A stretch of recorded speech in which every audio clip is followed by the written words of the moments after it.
room was small, almost suffocating in its simplicity. A single bed pressed against the wall, a crooked lampshade casting a faint yellow glow, and a cracked window that rattled whenever the wind pushed against it.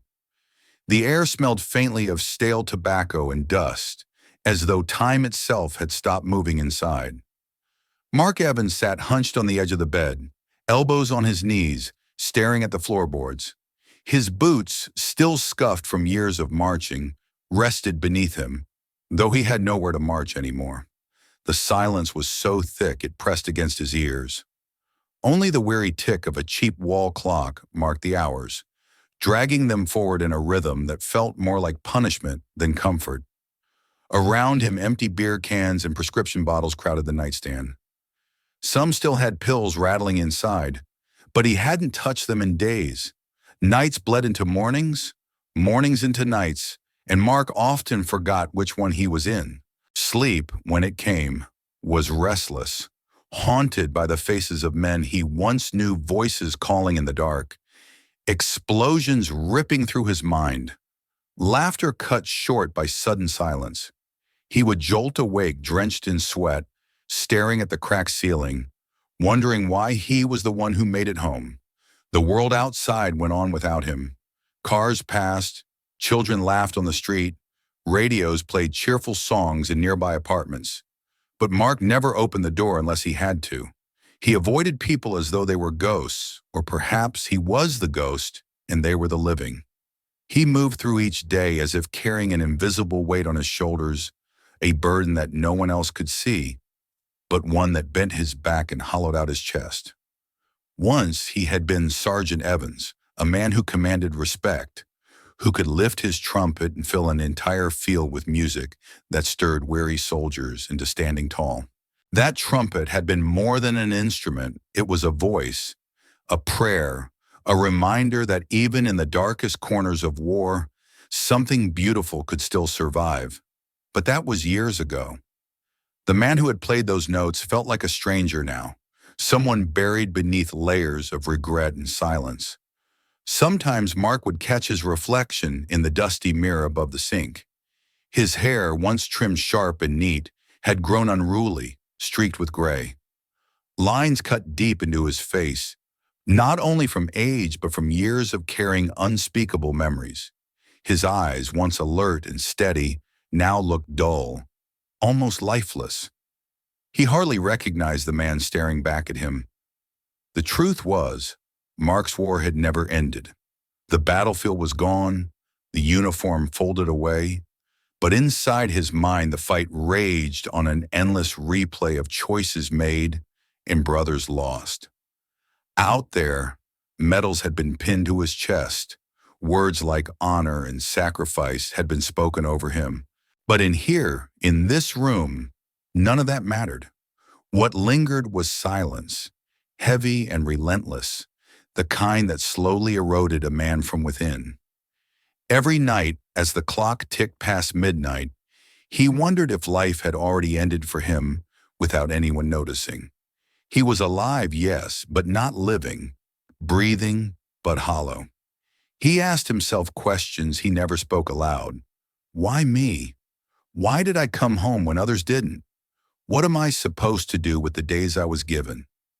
No answer ever came, only silence, and yet somewhere deep beneath the layers of despair, there remained a faint echo, a memory of sound, a note of music that refused to die.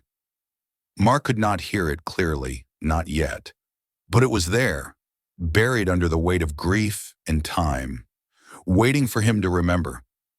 For now, though, he sat in the dim rented room, surrounded by shadows, the clock ticking on.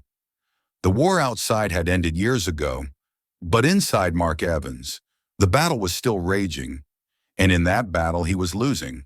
The afternoon light fell dim through the thin curtains of Mark's room, staining the walls with a pale, almost sickly glow. Dust lingered in the air, stirred by the slow movements of a man who had nothing left to do but kill time.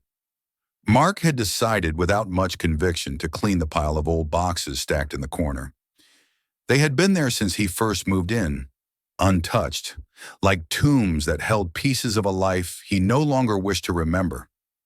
One by one, he pulled out faded uniforms, worn photographs, and papers that smelled of mildew.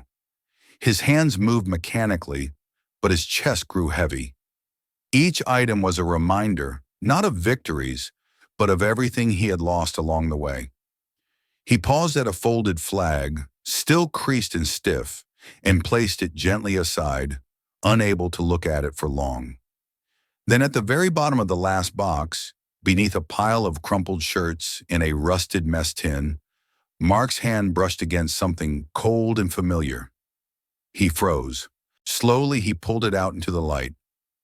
The trumpet. It was battered, its brass body dented and bent out of shape.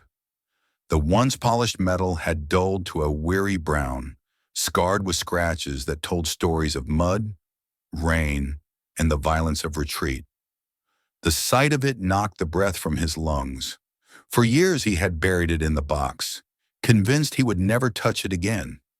But here it was, heavier than he remembered, as though the weight of the past clung to it still.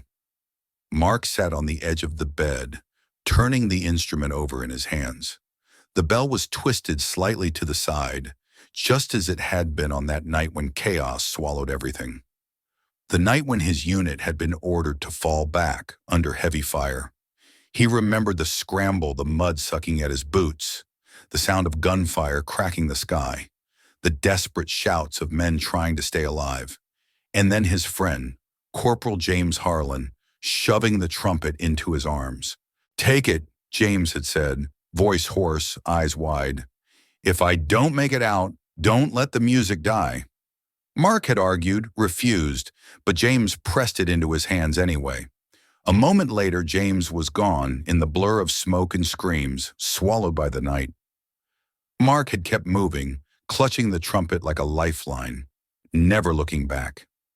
Now, all these years later, Mark's hands trembled as he traced the bent metal.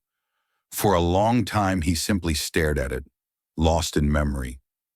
Then, as he tilted the horn, something unexpected happened, a soft, rustling sound. He frowned, lifted the trumpet closer, and peered into the bell. There, wedged deep inside, was a small scrap of folded paper. His heart thudded. Carefully, with the patience of a man handling a sacred relic, he teased it out. The paper was yellowed and brittle, the edges frayed. His fingers shook as he unfolded it, revealing words scrawled in hurried handwriting. "If I don't return, bring music to those who need hope." I don't know. That was all. One line, written by a dying man in the middle of war, left behind as a message to the only friend who might carry it forward. The room spun around Mark. The paper slipped from his hands, fluttering to the floor. His chest heaved as the memories came rushing back. James's laugh, his steady presence in the darkest nights, his belief that music could outlast death. And Mark, he had failed him. For years he had kept the trumpet hidden, drowning in silence, wallowing in self-pity. He had forgotten the promise, buried it beneath bottles and nightmares. And now, staring at those words, he felt the crushing weight of guilt pressed down on him with unbearable force. Tears welled in his eyes and spilled down his face, hot and unrelenting. He pressed the bent trumpet against his chest as though trying to hold on to something already gone. His shoulders shook. A sound broke from him, a strangled cry that filled the small room, startling even him. He wept not only for James, but for all the others, for the years wasted, for the silence he had chosen when he should have chosen sound. The note was not simply a request. It was a command, a plea from the grave, and Mark had failed. But as the tears slowed, something else began to stir in him. A question, sharp and insistent. What if it wasn't too late? What if the music could still matter? He picked up the fragile piece of paper again and read it once more. The words were simple, almost childlike, but they cut deeper than any bullet ever had. Bring music to those who need hope. Mark's hand closed around the trumpet. It was bent, broken, imperfect, just like him. But maybe that didn't matter. Maybe that was the point. For the first time in years, he lifted it to his lips. His breath trembled, his embouchure weak. But when he pushed air through, a note emerged raw, cracked, uneven. It wasn't beautiful, but it was alive. And in that shaky sound, Mark felt James's presence again, as if his brother in arms had never truly left. Mark lowered the trumpet, tears still streaming, his chest aching. He had remembered. He had rediscovered not only the instrument, but the promise. And though it terrified him, though he felt unworthy, he knew the silence could no longer continue. The war inside him had not ended, but perhaps through music, it could finally begin to change. The night was still. Outside, the faint hum of traffic drifted through the thin walls. But in Mark's room, the world seemed to hold its breath. He sat with the trumpet balanced across his knees, its dented brass catching the dim light of the lamp. His hands hovered uncertainly, as if the instrument might burn him if he held it too tightly. It had been years since he last pressed the cool mouthpiece to his lips. In those years, silence had become his companion, safer than sound. Sound meant memory, and memory was dangerous. Yet the words from the note, his comrade's last request, pulsed inside his mind like a heartbeat. Bring music to those who need hope. Mark exhaled slowly, trying to steady the trembling in his hands. The room felt too small, too intimate, as though the walls themselves leaned closer, waiting to see what he would do. At last he lifted the trumpet, pressing it against his cracked lips. His breath caught. For a moment, fear held him still. Then with a sharp inhale, he blew. The note that emerged was broken. It cracked halfway, thin and uneven, a sound more like a wounded cry than music. Mark winced. His embouchure was weak, his lungs rusty from years of neglect. He lowered the trumpet, shame burning in his chest. But the silence that followed was worse. He lifted it again, tried once more. Another shaky note filled the room, jagged but alive. Then another, a little steadier, as though the trumpet itself remembered what he had forgotten. His breathing quickened. He pressed harder, fingers moving across the valves in an awkward, halting rhythm. The melody was clumsy, stumbling like a child learning to walk. But each tone carried something raw, something honest. And in that fragile sound, Mark felt it, the presence of his brother in arms, James. It was as if he were standing in the corner of the room, grinning the way he used to when Mark had warmed up before roll call. The memory rose so vividly that Mark's throat tightened. For the first time in years, he did not feel alone. Tears blurred his vision as he played on, letting the music falter, collapse, then rise again. The notes were imperfect, but they were real. They carried weight, grief, longing, and something else he could not name, something that felt almost like forgiveness. When at last he lowered the trumpet, sweat dampened his forehead and his chest heaved with effort. The room was not silent anymore. It seemed charged, humming faintly with the echo of what had been played. Mark sat still, staring at the instrument, stunned by how something so broken could still speak. But as the moment passed, doubt slithered back in. He had played a few notes in the dark. But what did it matter? Could he dare to play for others? Could he stand before strangers, before men and women who had carried their own scars and offer them this cracked, uneven music? Would they laugh at him? Turn away? Tell him to stop pretending he had anything worth giving? The questions stabbed at him, one after another. He had been a soldier once, but the battlefield of human judgment felt even more terrifying. Out there, in the world, people had moved on. They had forgotten men like him, tucked them away into corners and nursing homes, places where memory could fade without interruption. Who would listen to a washed-up veteran with a broken trumpet and a promise he'd almost forgotten. Mark set the instrument down on the bed and buried his face in his hands. He wanted to believe that the music could matter again. He wanted to believe James had not entrusted him with the trumpet in vain. But between wanting and doing stretched a gulf as wide as the years he had spent in silence. The war inside him raged a new duty against despair, memory against fear. One voice whispered, "Stay here. Play only for yourself. The world is no longer listening." Another pressed harder, urgent, relentless. "Take it out there. Someone still needs hope. You owe it to him. You owe it to yourself." Mark sat in that storm until the first light of dawn slipped through the window, pale and thin. He picked up the trumpet again, tracing the dented brass with his thumb. Somewhere deep in his chest, he knew the truth. If he kept the music locked inside this room, it would wither. And so would he. The decision was not made aloud, nor was it sudden. It settled into him slowly like the breaking of morning. The next step would terrify him. It would expose him. But it was coming. Mark raised the trumpet once more and played a single, trembling note into the rising light. It was still broken, still imperfect.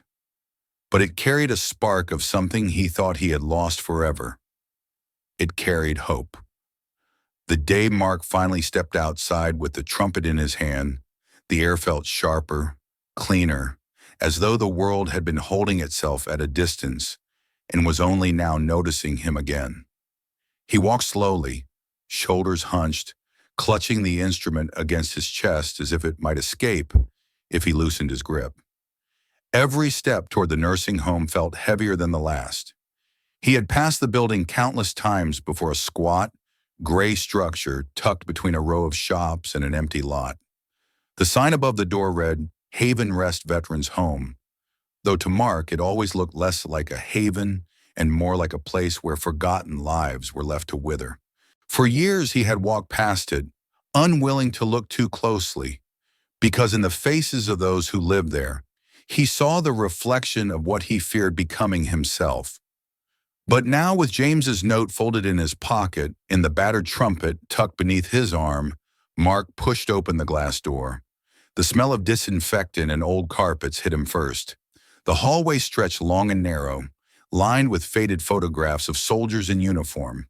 Some were black and white, men from wars long past, their eyes steady and proud.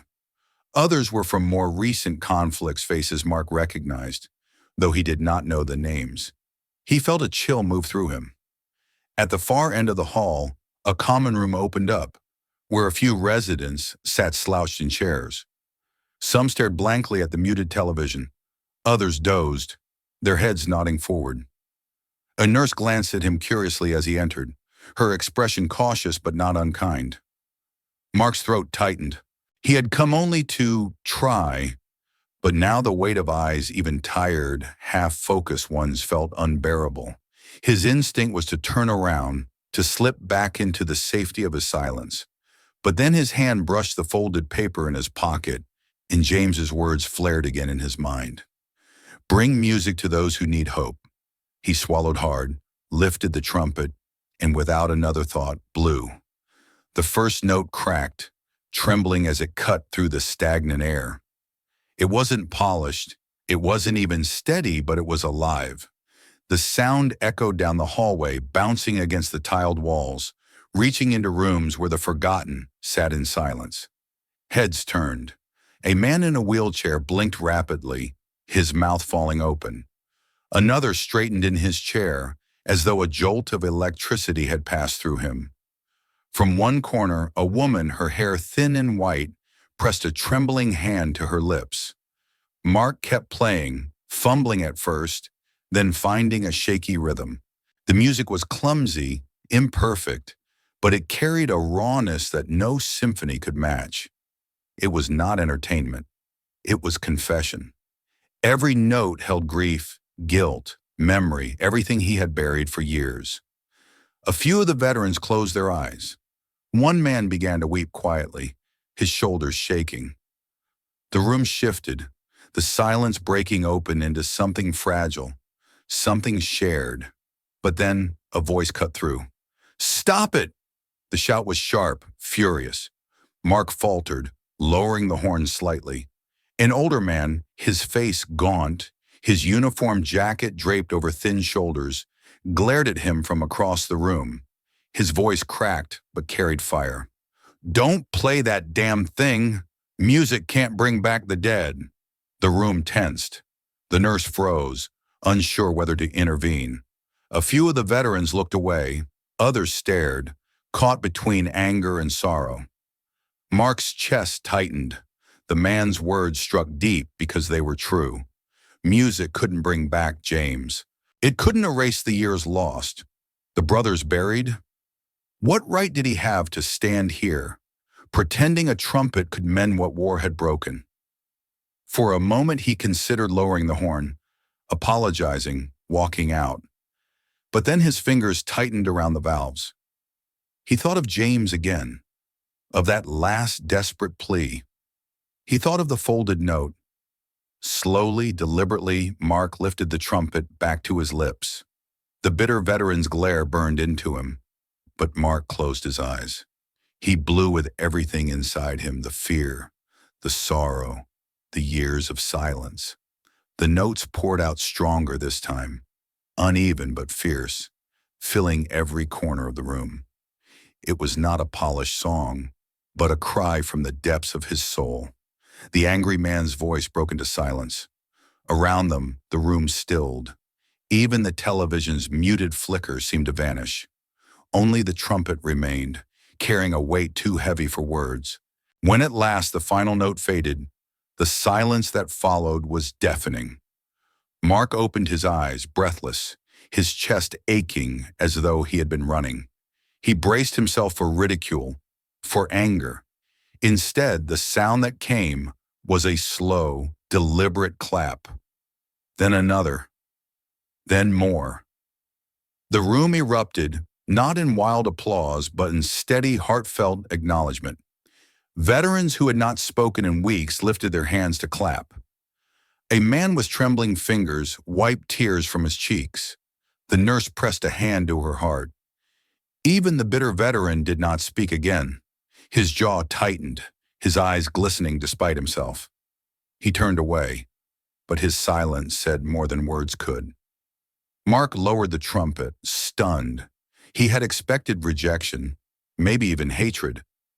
But what he felt in the room now was something different, something he had not felt in years. Connection. For the first time since the war, Mark Evans realized he was not alone. The applause that day had shaken something loose in Mark. Walking home, trumpet still warm in his hands, he had felt lighter than he had in years. It was not joy exactly, nor peace, but a faint sense of belonging that had long been denied him. For the first time since he'd left the battlefield, he thought perhaps the music might serve a purpose again. But the days that followed reminded him that hope, like music, is fragile. When he returned to the nursing home the next week, the reception was colder. The head nurse smiled politely but seemed wary as she led him to the common room. A few veterans brightened when they saw him walk in with the battered trumpet, but others turned away, their faces hardening. He played anyway. The first note stirred the air once more, but the atmosphere was different. Where before there had been quiet tears, now there were whispers. A man muttered under his breath, "Not again." Another wheeled himself out of the room before the song had ended. One woman clapped her hands over her ears, not in anger but in pain, as though the sound carried memories she had worked too hard to bury. Mark's confidence wavered. His fingers stumbled. The melody cracked.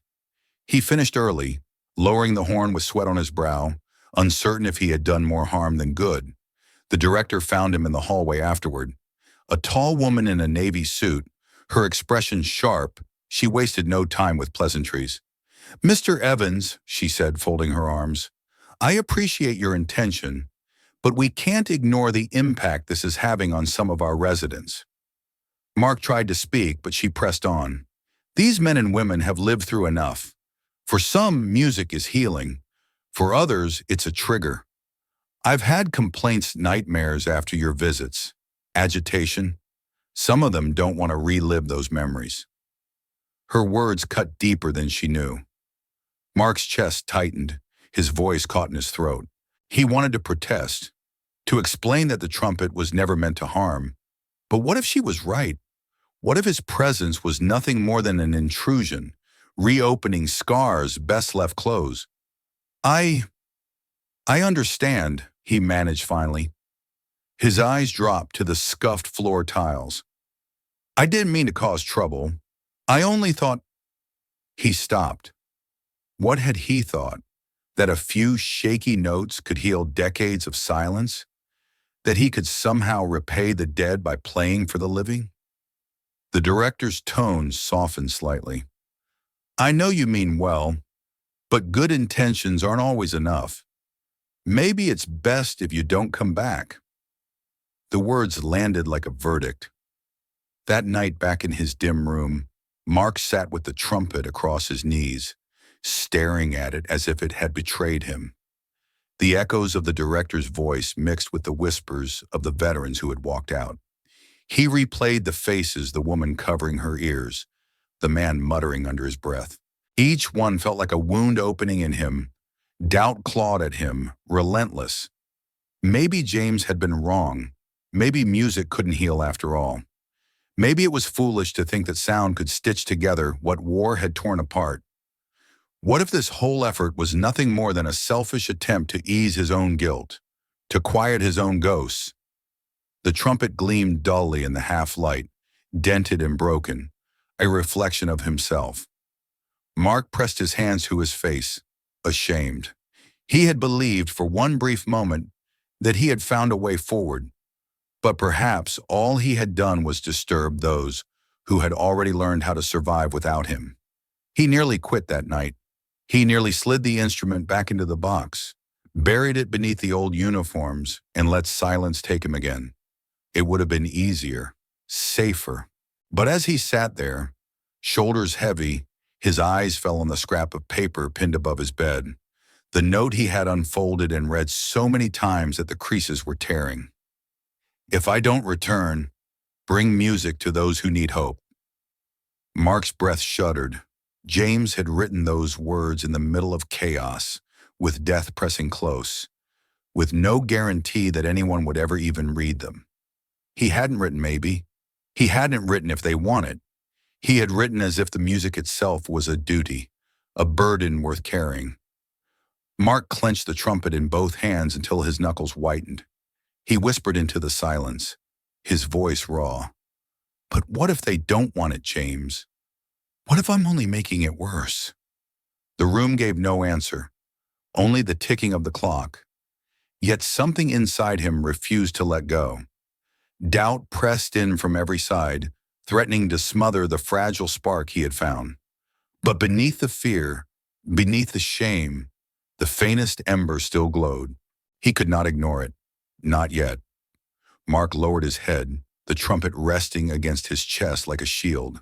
He had almost quit, almost surrendered to silence. But the promise was not dead, not yet. It happened without his consent, without his knowledge, almost without his awareness. One of the nursing assistants, moved by the sound of his trumpet echoing down the long hall, had lifted her phone and recorded a fragment. A minute, maybe less. Just enough to catch the trembling rise of the melody and the sight of a room full of veterans, some with heads bowed, some with tears glistening in their eyes. She posted it online, perhaps thinking only friends might see. But by morning, the video had gathered hundreds of views. By the end of the week, it had crossed tens of thousands. Mark learned of it when a neighbor knocked on his door, waving a phone. That's you, isn't it? Playing for the vets? The man's voice brimmed with pride, as though Mark had done something heroic. Mark stood in the doorway, stunned, staring at the tiny screen where his own image flickered head bent, trumpet shining under the sterile lights of the nursing home. He barely recognized himself. Within days, local newspapers ran stories. A trumpet of healing, one headline read. Above a black and white photo of him seated in the common room, lips pressed to the horn, a row of veterans behind him. The words felt strange, almost accusatory. Healing? He had doubted even that. But the community embraced the story. Letters began arriving at his small apartment. Handwritten notes from strangers who had lost loved ones to war, from families who wished they could have offered comfort to their fathers, brothers, sons. Some letters carried small donations tucked between folded paper, each with the same message: keep playing, don't stop. Mark didn't know what to do with them. He stacked the envelopes neatly on the kitchen table, but each time he glanced at them, he felt the weight grow heavier. These people saw him as a symbol, a man carrying music into places silence had ruled for too long. But Mark didn't feel like a symbol. He felt like a man stumbling through grief, trying to honor a promise he barely understood. Invitations followed. Churches called, community centers, even the local school. Come play for us. Share your gift. Mark's phone rang more in 2 weeks than it had in the past 5 years combined. Every voice on the other end carried warmth, expectation, hope. And with each request, Mark's chest tightened. This wasn't what he had wanted. He had never sought an audience. He had only wanted to play once, maybe twice enough to quiet James's voice in his head, enough to feel that he hadn't broken the promise entirely. But now the world was listening, and listening too closely. They were asking for more than he was ready to give. At night, he lay awake with the trumpet on the chair beside his bed, staring into the dark. He remembered the faces of the veterans who had turned away, the director's warning that music could wound as well as heal. And yet here was the community, demanding that same music as if it carried salvation. Which was the truth? Was he healer or intruder? A broken man clinging to a trumpet, or the vessel of something larger? The applause he had once feared now loomed like a storm on the horizon. The world, it seemed, wanted him to be more than himself. Mark pressed a hand to his chest, feeling the unsteady rhythm of his heart. He whispered into the silence, as if James might still be listening. I never wanted this. I only wanted to keep a promise. That's all. But promises, once spoken into the world, have a way of growing. And so, even as letters piled high, even as the town seemed to lean toward him with outstretched hands, Mark sat in his small dim room, the trumpet glinting softly in the corner, and wondered if he was strong enough to carry the sound any further. The common room was quieter than usual that afternoon. A soft drizzle tapped against the windows, and Mark, standing by the corner chair, lifted his trumpet as he had so many times before. The veterans sat scattered, some in wheelchairs, some leaning on canes, others staring blankly at the muted television mounted high on the wall. He raised the horn to his lips, but before he could play a note, a voice cut through the stillness. Enough! It came from the back of the room, sharp and unyielding. Mark lowered the trumpet, startled. An older man, shoulders hunched and eyes burning with a bitterness untouched by time, struggled to his feet. His voice rose, carrying decades of anger. Where were you when we needed you? The veteran demanded. Where were you when men were bleeding out? When we came home broken and no one gave a damn? You're just another coward hiding behind a horn, pretending you care now that it's safe. The words struck like blows. Mark stood frozen, every syllable dragging him back to nights he had tried to bury. The screams on the battlefield, the moments he chose to run instead of stay, the long years afterward when he shut himself away from the world. His throat tightened, and his hand trembled around the trumpet. The room fell into uneasy silence. Some veterans looked down, unwilling to meet his eyes. Others shifted uncomfortably, waiting to see how Mark would answer. For a moment, he wanted to turn and leave. It would have been easy just walk out, shut the door, and let the silence swallow everything. But something inside him, something raw and long suppressed, rose to the surface. He set the trumpet down on the chair beside him. His voice cracked as he spoke, barely above a whisper at first. "You're right," the bitter veteran scoffed, but Mark didn't stop. His words came haltingly, like a dam breaking after years of pressure.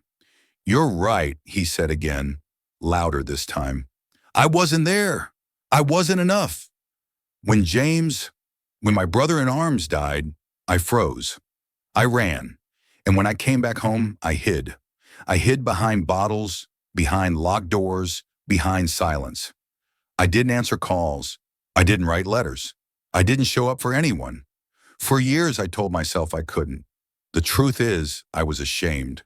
I couldn't bear the weight of surviving when better men didn't." His chest heaved, his voice trembling with the force of confession. "You think I'm a coward? Maybe I am. I've thought the same thing every single day since the war ended. I wake up with guilt in my lungs and I go to sleep hearing their voices. You don't have to remind me I've reminded myself 1,000 times over." A heavy silence filled the room. The bitter veteran's anger faltered, replaced by something less certain. Mark pressed a hand to his forehead, his eyes burning.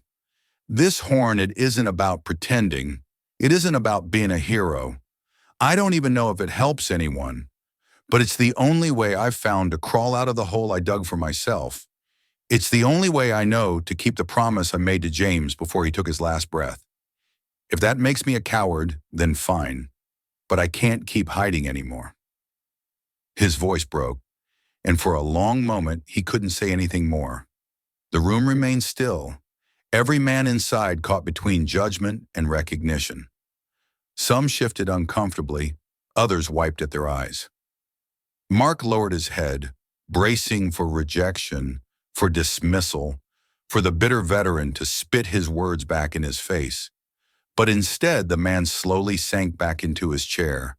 His glare softened, not gone, but muted. No applause came this time. No murmurs of encouragement. Only silence, heavy and honest.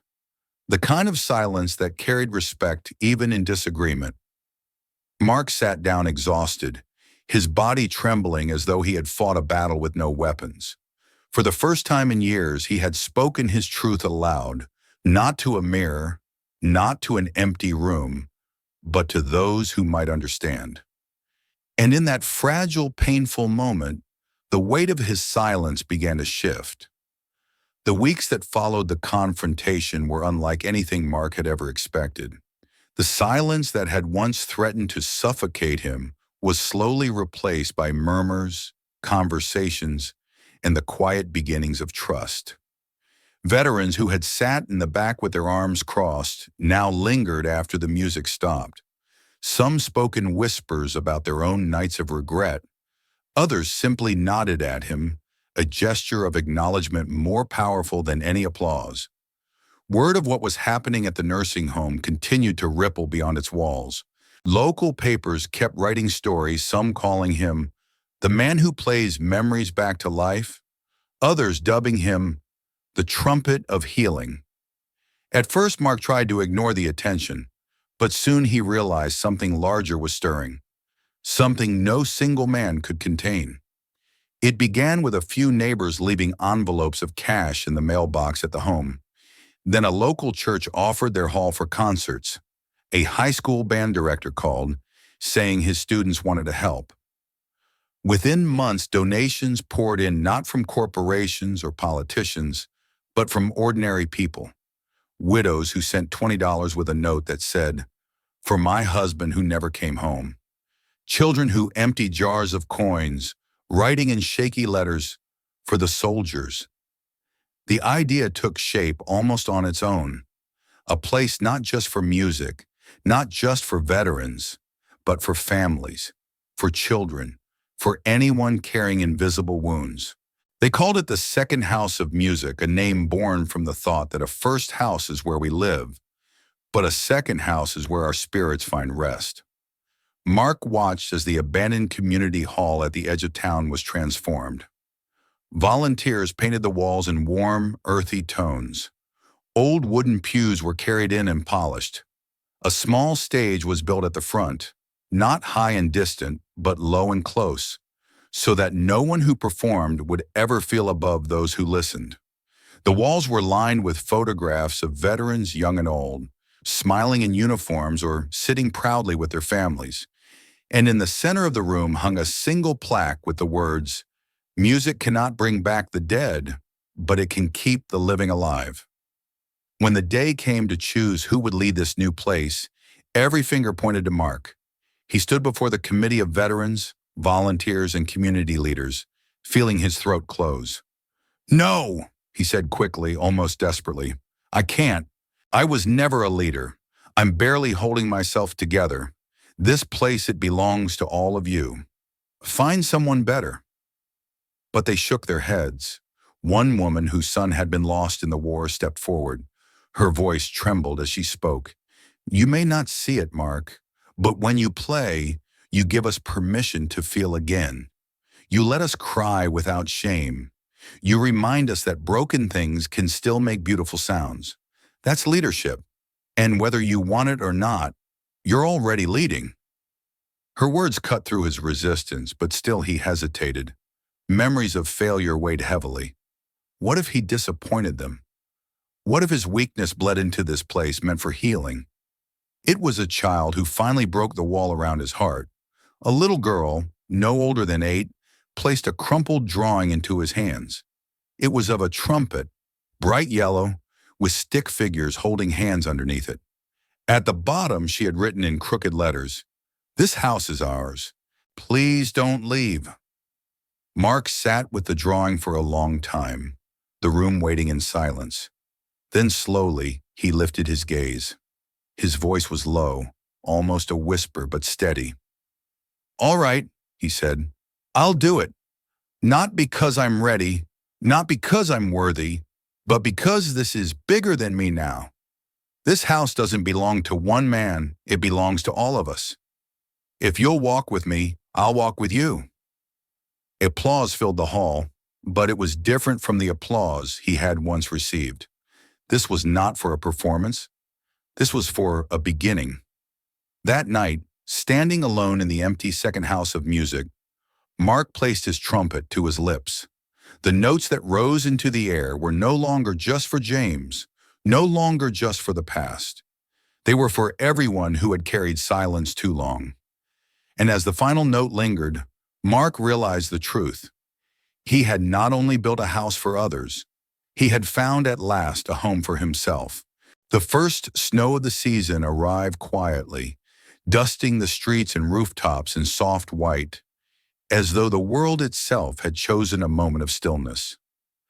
The wind carried the scent of winter, crisp and sharp, while the town square glowed with the golden lights of Christmas wreaths and lanterns. Yet for all its beauty outside, the true miracle was unfolding within the small hall that the community had named the second house of music. Inside, the air was warm, thick with the mingling aromas of pine branches, hot cocoa, and anticipation. Rows of folding chairs stretched to the back, filled with families, children, and neighbors bundled in coats.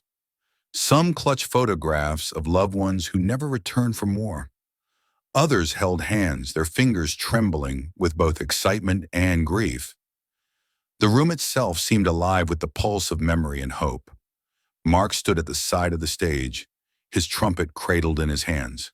The old dent still scarred its surface, a visible reminder of the battles it had endured, just like the men and women who now stood beside him. Veterans lined up, some leaning on canes, others in wheelchairs, their faces marked by time and war. The tremor in their hands was not from weakness alone, but from the weight of everything they carried, decades of silence, regret, and longing. For a moment, Mark felt a pang of fear. Would the music falter? Would the audience see only broken men trying to stitch together what could never be repaired? But then he caught sight of a small boy in the front row, no older than 6, sitting on his father's lap. The child's wide eyes glistened, fixed on the veterans with reverence, as though he were about to witness something sacred. Mark gave a small nod. The veterans lifted their instruments, some trumpets, some guitars, even a violin donated by a local school. The hall fell into breathless silence, and then together they began to play. The hymn was simple, an old tune known to nearly everyone in the room. The first notes wavered, rough and uncertain, like fragile voices learning to speak again. But as the melody unfolded, the sound grew stronger. One by one, the veterans' instruments found their place, weaving together threads of harmony. The notes were not perfect. Some cracked, others lagged behind. Yet somehow the imperfections made it more beautiful. Mark's trumpet, once fractured, once silenced by years of guilt, rose above the blend. Its voice was no longer thin or broken. It carried weight, warmth, and something that felt eternal.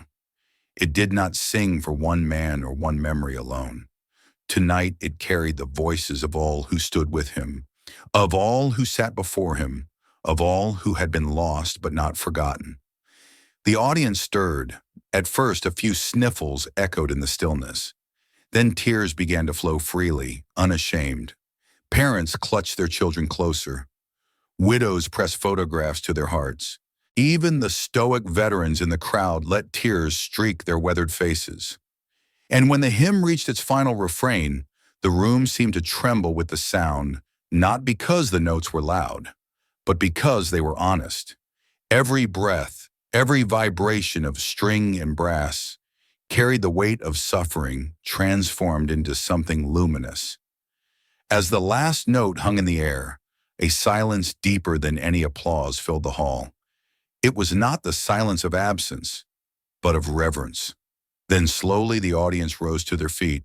The sound of clapping burst forth, not thunderous and wild, but steady, like a heartbeat that would not be broken. Mark lowered his trumpet, his eyes glistening. He looked to the men beside him, their faces wet with tears, their shoulders trembling, and he saw in them what he had long feared he would never see again: pride. The broken trumpet had finally found its song, and the song was not his alone. It was theirs. For the first time in his life, Mark understood that healing was never a solitary act. It was not the work of one instrument or one man. It was the music of many hearts, carrying one another through the darkness into the light. And in that winter night, beneath the falling snow, and within the walls of the second house of music, the impossible happened. Broken men made whole music, and in doing so, they made whole a community. The winter night lingered long after the last hymn faded. The hall still hummed with the echoes of applause, with the quiet rustle of people wiping their eyes and exchanging embraces. Outside, snow continued to fall in gentle silence, but inside, something greater than weather had shifted. A wound long buried had been touched, not with pity, but with music that turned sorrow into belonging. Mark stood at the edge of the stage, his trumpet resting against his chest. The dent glimmered faintly under the lights, no longer a mark of brokenness, but a symbol of survival. He looked out across the sea of faces, children leaning into their parents, veterans saluting through tears, families standing together in fragile unity, and for the first time in years, he felt no urge to hide. He was not the lonely man shut away in a darkened room anymore. He was not the shadow haunted by endless echoes of gunfire and silence. He was part of them, part of something living, breathing, and whole. In that moment, he remembered his comrade's final words, spoken on the battlefield through a trembling smile. "Promise me, Mark, play for me when I'm gone." Those words had once been a chain, heavy with guilt and failure, binding him to his grief. But tonight, those words had transformed. They were not a burden. They were a gift, a path carved through despair, leading him back to life. Mark drew a deep breath, steady and calm. He realized that the promise had never been about keeping the memory of war alive. It was about keeping the possibility of healing alive. His comrade had not asked him to be a prisoner of the past. He had asked him to carry forward the light buried within it. The second house of music was proof of that promise fulfilled. It stood now as more than a building. It was a sanctuary where broken men could find their voices again, where families could gather in remembrance without shame, where children could grow up knowing that the scars of the past did not have to define their future. As he stepped forward to address the crowd, Mark's voice trembled but did not falter. For a long time, I thought I was playing to keep the ghosts away, but tonight I understand I've been playing to bring us together. This trumpet is not just mine. Its voice belongs to every one of you. The hall was silent, reverent, as the weight of his words sank deep. Tears blurred his vision, but he did not look away. He no longer needed to. He saw faces filled with pride, with gratitude, with something even deeper than applause. He saw forgiveness. Forgiveness for him and forgiveness for themselves. And in that silence, Mark understood his life had come full circle.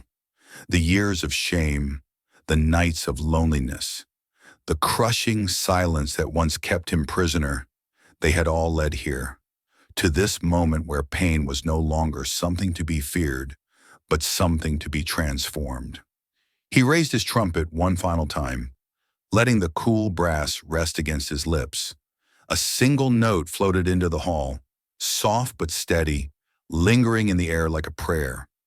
It was not a song of battle, nor of sorrow, but of renewal. When the note faded, he lowered the instrument and whispered to himself words that were meant not just for him, but for all who had listened, all who had suffered, all who had healed. He had played not to remember war, but to remind the world that healing is possible,